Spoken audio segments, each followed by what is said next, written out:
जिरिमिय अध्याय 44। जो जिहुदीय माने मिस्र देशरे बास कले, जो माने मिग्दोलरे ओ तफनहेसरे ओ नोफोरे ओ पथ्रोस प्रदेशरे बास कले, से समस्तक विषय जिरिमियंक निकटरे जो वाक्य उपस्थित हैला ताहा एही, यथा सैन्याधिपति सदाप्रभु इस्राएल परमेश्वर एही कथा कहंती, आम्भे जेरुसालेम उपरे ओ जिहुदार सबु नगर उपरे जेउ सबु अमंगल घटाई अछु ताहा तुम्हे माने देखिअछ। आउ देख, से सबु आजि उच्चन्न स्थान होई रहिअछि, सेठारे कौनसी मनुष्य बास करई नाही, कारण सेमाने आम्भकु विरक्त करिबा पई दुष्टता कले, अर्थात सेमाने आपणा मानंकर ओ तुम्ह मानंकर आउ तुम्ह मानंक पूर्वपुरुष मानंकर अज्ञात अन्य देवगणर उद्देश्य धूप जलाइबाकू ओ सेमानंकर सेवा करिबाकू गले। तथापि आम्भे अति प्रभातरे उठी आम्भर समस्त दास भविष्यद्वक्तागणଙ୍କୁ तुम्हମାନଙ୍କ निकटକୁ पठाई कहिलु, आह, एही घृणायोग्य कार्य तुम्हे माने कर नाही, आम्भे ताहा घृणा करू।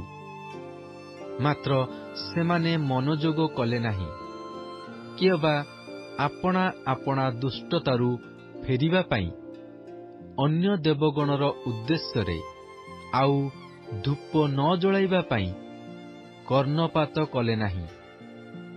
एहेतु आम्भर प्रचंड कोप ओ क्रोध ढळागला ओ जिहुदार नगर समूहरे ओ जेरुसालेमर सकल पथरे ताहा प्रज्वलित हैला। पुणी आजिर न्याय से सबु उच्चन्न ओ ध्वंसित होइअछि।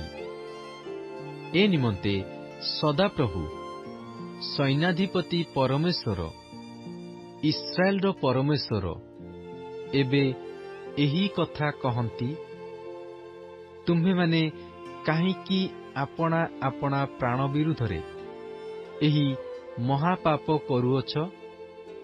एहा द्वारा तुम्हे माने आपणा आपणा संपर्कीय पुरुष, स्त्री, बालक ओ स्तन्यपायी शिशुमानंकु जिहुदार मध्यरु उच्छिन्न करिब, आपणा मानंकर काहाकु ही अवशिष्ट रखिब नाही। तुम्हे माने एही जे मिस्र देशरे प्रवास करिबा पई आसीअछ, ए स्थानरे अन्य देवगणर उद्देश्य धूप जलाई काहींकि आपणा मानंकर हस्तकृत कर्म द्वारा आम्भकु विरक्त करुअछ। तुम्हे माने उच्छिन्न हेब ओ पृथ्वीस्थ जावतीय गोष्ठी मध्यरे साप ओ निंदार पात्र हेब। जिहुदा देशरे ओ जेरुसालेमर समस्त पथरे कृत तुम्हमानंकर पितृपुरुष मानंकर दुष्क्रिया ओ जिहुदा राजगणर दुष्क्रिया ओ सेमानंक भार्यागणर दुष्क्रिया आउ तुम्हमानंकर निजर दुष्क्रिया ओ तुम्हमानंकर भार्यागणर दुष्क्रिया कि तुम्हे माने पासरी अछ। सेमाने आजि पर्यंत चूर्ण मना होई नाहांती, कियबा सेमाने भय करि नाहांती, अथवा आम्भे तुम्हमानंक सम्मुखरे ओ तुम्हमानंक पितृपुरुष मानंक सम्मुखरे आपणार जो व्यवस्था ओ विधि स्थापन कलु तदनुसारे आचरण करि नाहांती। एहेतु सैन्याधिपति सदाप्रभु इस्राएल परमेश्वर एही कथा कहंती, देख ଆମ୍ଭେ ତୁମମାନଙ୍କର ଅମଙ୍ଗଳ କରିବା ପାଇଁ ସମୁଦାୟ ଜିହୁଦାକୁ ହିଁ ଉଚ୍ଛିନ୍ନ କରିବା ପାଇଁ ତୁମମାନଙ୍କ ବିରୁଦ୍ଧରେ ଆପଣା ମୁଖ ରଖିବା। ପୁଣି ଜିହୁଦାର ଯେଉଁ ଅବଶିଷ୍ଟାଂଶ ଲୋକେ ମିଶର ଦେଶରେ ପ୍ରବାସ କରିବା ପାଇଁ ସେଠାକୁ ଯିବା ଲାଗି ଉତ୍ସୁକ ଅଛନ୍ତି, ଆମ୍ଭେ ସେମାନଙ୍କୁ ଧରିବା ଓ ସେ ସମସ୍ତେ ଲୁପ୍ତ ହେବେ। ମିଶର ଦେଶରେ ସେମାନେ ପତିତ ହେବେ। ଖଡ୍ଗ ଓ ଦୁର୍ଭିକ୍ଷରେ ସେମାନେ ଲୁପ୍ତ ହେବେ। କ୍ଷୁଦ୍ର ଓ ମହାନ ଖଡ୍ଗ ଓ ଦୁର୍ଭିକ୍ଷରେ ମରିବେ। ଆଉ ସେମାନେ ଅଭିଶାପ, ବିସ୍ମୟ, ଶାପ ଓ ନିନ୍ଦାର ପାତ୍ର ହେବେ। କାରଣ ଆମ୍ଭେ ଯେପରି ଖଡ୍ଗ, ଦୁର୍ଭିକ୍ଷ ଓ ମହାମାରୀ ଦ୍ୱାରା ଜିରୁସାଲମକୁ ଦଣ୍ଡ ଦେଇଅଛୁ, ତଦ୍ରୂପ ମିଶର ଦେଶରେ ବାସକାରୀମାନଙ୍କୁ ଦଣ୍ଡ ଦେବା। ତହିଁରେ ଜିହୁଦାର ଯେଉଁ ଅବଶିଷ୍ଟ ଲୋକେ ଜିହୁଦା ଦେଶକୁ ଫେରିଯାଇ ସେଠାରେ ବାସ କରିବା ପାଇଁ ବାଞ୍ଛା କରି ମିଶର ଦେଶରେ ପ୍ରବାସ କରିବାକୁ ଆସିଅଛନ୍ତି, ସେମାନଙ୍କ ମଧ୍ୟରୁ କେହି ଉତ୍ତୀର୍ଣ୍ଣ କି ରକ୍ଷାପ୍ରାପ୍ତ ହେବେ ନାହିଁ। କାରଣ ପଳାତକ ଲୋକମାନଙ୍କ ଛଡ଼ା ଆଉ କେହି ଫେରିଯିବେ ନାହିଁ। ସେତେବେଳେ ଯେଉଁମାନେ ଆପଣା ସ୍ତ୍ରୀମାନେ ଅନ୍ୟ ଦେବଗଣ ଉଦ୍ଦେଶ୍ୟରେ ଧୂପ ଜଳାନ୍ତି ବୋଲି ଜାଣିଲେ, ସେମାନେ ଓ ନିକଟରେ ଠିଆ ହୋଇଥିବା ସ୍ତ୍ରୀମାନଙ୍କର ମହାସମାଜ ଅର୍ଥାତ୍ ମିଶରର ପଥ୍ରୋସ୍ ପ୍ରଦେଶରେ ବାସକାରୀ ସମସ୍ତ ଲୋକ ଜିରିମିୟଙ୍କୁ ଉତ୍ତର ଦେଇ କହିଲେ, ତୁମ୍ଭେ ସଦାପ୍ରଭୁଙ୍କ ନାମରେ ଆମ୍ଭମାନଙ୍କୁ ଯେଉଁ କଥା କହିଅଛ, ତୁମ୍ଭର ସେହି କଥା ଆମ୍ଭେମାନେ ଶୁଣିବୁ ନାହିଁ। ମାତ୍ର ଆମ୍ଭମାନଙ୍କ ମୁଖରୁ ଯେ ପ୍ରତ୍ୟେକ ବାକ୍ୟ ନିର୍ଗତ ହୋଇଅଛି, ତଦନୁସାରେ ଅବଶ୍ୟ କାର୍ଯ୍ୟ କରିବୁ। ଅର୍ଥାତ୍ ଜିହୁଦାର ନଗର ସମୂହରେ ଓ ଜିରୁସାଲମର ସମସ୍ତ ପଥରେ ଆମ୍ଭେମାନେ ଯେପରି କରିଅଛୁ ଓ ଆମ୍ଭମାନଙ୍କର ପୂର୍ବପୁରୁଷମାନେ ଆମ୍ଭମାନଙ୍କର ରାଜଗଣ ଓ ଅଧିପତିଗଣ ଯେପରି କରିଅଛନ୍ତି, ସେପରି ଆମ୍ଭେମାନେ ଆକାଶରାଣୀ ଉଦ୍ଦେଶ୍ୟରେ ଧୂପ ଜଳାଇବୁ ଓ ପେୟ ନୈବେଦ୍ୟ ଢାଳିବୁ। କାରଣ ସେ ସମୟରେ ଆମ୍ଭେମାନେ ପ୍ରଚୁର ଆହାର ପାଇ ସୁଖରେ ଥିଲୁ, କୌଣସି ଅମଙ୍ଗଳ ଦେଖିଲୁ ନାହିଁ।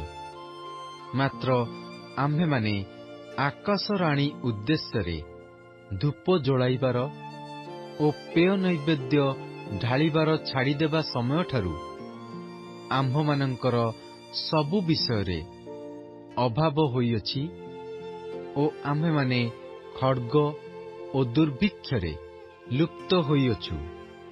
ପୁଣି ଆମ୍ଭେମାନେ ଯେଉଁ ସମୟରେ ଆକାଶରାଣୀ ଉଦ୍ଦେଶ୍ୟରେ ଧୂପ ଜଳାଇଲୁ ଓ ପେୟ ନୈବେଦ୍ୟ ଢାଳିଲୁ, ସେତେବେଳେ ଆପଣା ଆପଣା ସ୍ୱାମୀର ଅନୁମତି ବିନା କି ତାହାର ପୂଜା ନିମନ୍ତେ ପିଷ୍ଟକ ପ୍ରସ୍ତୁତ କଲୁ ଓ ତାହା ଉଦ୍ଦେଶ୍ୟରେ ପେୟ ନୈବେଦ୍ୟ ଢାଳିଲୁ। ତହିଁରେ ଜିରିମିୟ ସମସ୍ତ ଲୋକଙ୍କୁ ଅର୍ଥାତ୍ ସେହି ପ୍ରତ୍ୟୁତ୍ତରକାରୀ ପୁରୁଷ ଓ ସ୍ତ୍ରୀ ସମସ୍ତଙ୍କୁ କହିଲେ, ଜିହୁଦାର ନଗର ସମୂହରେ ଓ ଜିରୁସାଲମର ସକଳ ପଥରେ ତୁମ୍ଭେମାନେ ଓ ତୁମ୍ଭମାନଙ୍କର ପୂର୍ବପୁରୁଷମାନେ, ତୁମ୍ଭମାନଙ୍କର ରାଜଗଣ ଓ ଅଧିପତିଗଣ ଓ ଦେଶସ୍ଥ ଲୋକ ସମସ୍ତେ ଯେଉଁ ଧୂପ ଜଳାଇଲେ, ସଦାପ୍ରଭୁ କି ତାହା ସ୍ମରଣ କଲେ ନାହିଁ ଓ ତାହା କି ତାଙ୍କ ମନରେ ପଡ଼ିଲା ନାହିଁ? ତହିଁରେ ତୁମ୍ଭମାନଙ୍କର ଦୁଷ୍କ୍ରିୟା ସକାଶୁ ଓ ତୁମ୍ଭମାନଙ୍କର କୃତ ଘୃଣାଯୋଗ୍ୟ କର୍ମ ସକାଶୁ ସଦାପ୍ରଭୁ ଆଉ ସହ୍ୟ କରିପାରିଲେ ନାହିଁ। ଏହେତୁ ତୁମ୍ଭମାନଙ୍କର ଦେଶ ଆଜିର ନ୍ୟାୟ ଉତ୍ସନ୍ନ ଓ ବିସ୍ମୟଜନକ, ଶାପଗ୍ରସ୍ତ ଓ ନିବାସୀ ବିହୀନ ହୋଇଅଛି। ତୁମ୍ଭେମାନେ ଧୂପ ଜଳାଇଅଛ, ସଦାପ୍ରଭୁଙ୍କ ବିରୁଦ୍ଧରେ ପାପ କରିଅଛ ଓ ସଦାପ୍ରଭୁଙ୍କ ରବରେ ମନୋଯୋଗ କରିନାହଁ। ପୁଣି ତାହାଙ୍କର ବ୍ୟବସ୍ଥା, ବିଧି ଓ ପ୍ରମାଣ ବାକ୍ୟାନୁସାରେ ଆଚରଣ କରିନାହଁ। ଏଥିପାଇଁ ଆଜିର ନ୍ୟାୟ, ଏହି ଅମଙ୍ଗଳ ତୁମ୍ଭମାନଙ୍କ ପ୍ରତି ଘଟିଅଛି। ଆହୁରି ଯିରିମିୟ ସମସ୍ତ ପୁରୁଷ ଓ ସ୍ତ୍ରୀ ଲୋକମାନଙ୍କୁ କହିଲେ, ହେ ମିଶର ଦେଶରେ ଥିବା ଜିହୁଦାର ଲୋକ ସମସ୍ତେ, ତୁମ୍ଭେମାନେ ସଦାପ୍ରଭୁଙ୍କର ବାକ୍ୟ ଶୁଣ। ସୈନ୍ୟାଧିପତି ସଦାପ୍ରଭୁ ଇସ୍ରାଏଲର ପରମେଶ୍ୱର ଏହି କଥା କହନ୍ତି, ଆମ୍ଭେମାନେ ଆକାଶରାଣୀ ଉଦ୍ଦେଶ୍ୟରେ ଧୂପ ଜଳାଇବା ପାଇଁ ଓ ପେୟ ନୈବେଦ୍ୟ ଢାଳିବା ପାଇଁ ଯେଉଁ ମାନତ କରିଅଛୁ, ତାହା ଅବଶ୍ୟ ସିଦ୍ଧ କରିବୁ। ଏହି କଥା ତୁମ୍ଭେମାନେ ଓ ତୁମ୍ଭମାନଙ୍କର ସ୍ତ୍ରୀମାନେ ମୁଖରେ କହି ହସ୍ତ ଦ୍ୱାରା ତାହା ସମ୍ପନ୍ନ କରିଅଛ। ତେବେ ତୁମ୍ଭମାନଙ୍କର ମାନତ ଦୃଢ଼ କର ଓ ତୁମ୍ଭମାନଙ୍କର ମାନତ ସିଦ୍ଧ କର। ଏହେତୁ ହେ ମିଶର ଦେଶ ନିବାସୀ ଜିହୁଦାର ଲୋକ ସମସ୍ତେ, ତୁମ୍ଭେମାନେ ସଦାପ୍ରଭୁଙ୍କର ବାକ୍ୟ ଶୁଣ। ସଦାପ୍ରଭୁ କହନ୍ତି, ଦେଖ, ଆମ୍ଭେ ଆପଣା ମହାନାମ ନେଇ ଶପଥ କରିଅଛୁ ଯେ, ପ୍ରଭୁ ସଦାପ୍ରଭୁ ଜୀବିତ ବୋଲି ମିଶର ଦେଶସ୍ଥ କୌଣସି ଜିହୁଦୀ ଲୋକ ଆମ୍ଭର ନାମ ଆଉ ମୁଖରେ ଘେନିବ ନାହିଁ। ଦେଖ, ଆମ୍ଭେ ସେମାନଙ୍କର ମଙ୍ଗଳର ନିମନ୍ତେ ନୁହେଁ, ମାତ୍ର ଅମଙ୍ଗଳ ନିମନ୍ତେ ଜଗି ରହିବା।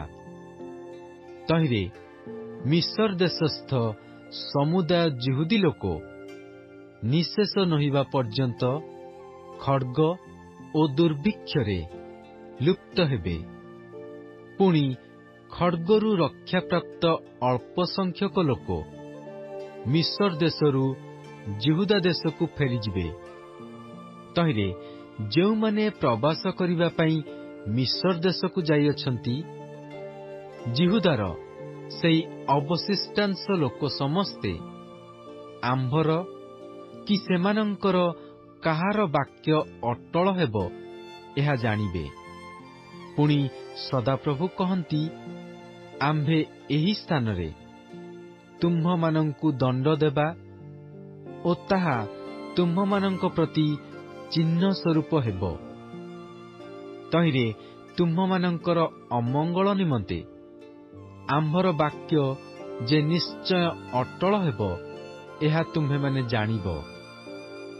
ସଦାପ୍ରଭୁ ଏହି କଥା କହନ୍ତି, ଦେଖ, ଆମ୍ଭେ ଯେପରି ଜିହୁଦାର ରାଜା ସିଦିକିୟକୁ ତାହାର ପ୍ରାଣନାଶର ଚେଷ୍ଟାକାରୀ ଶତ୍ରୁ ବାବିଲର ରାଜା ନବୁକଦନେସ୍ସର ହସ୍ତରେ ସମର୍ପଣ କଲୁ, ସେପରି ଆମ୍ଭେ ମିଶରର ରାଜା ଫାରୋହଫ୍ରାକୁ ତାହାର ଶତ୍ରୁମାନଙ୍କ ହସ୍ତରେ ଓ ତାହାର ପ୍ରାଣନାଶର ଚେଷ୍ଟାକାରୀମାନଙ୍କ ହସ୍ତରେ ସମର୍ପଣ କରିବା।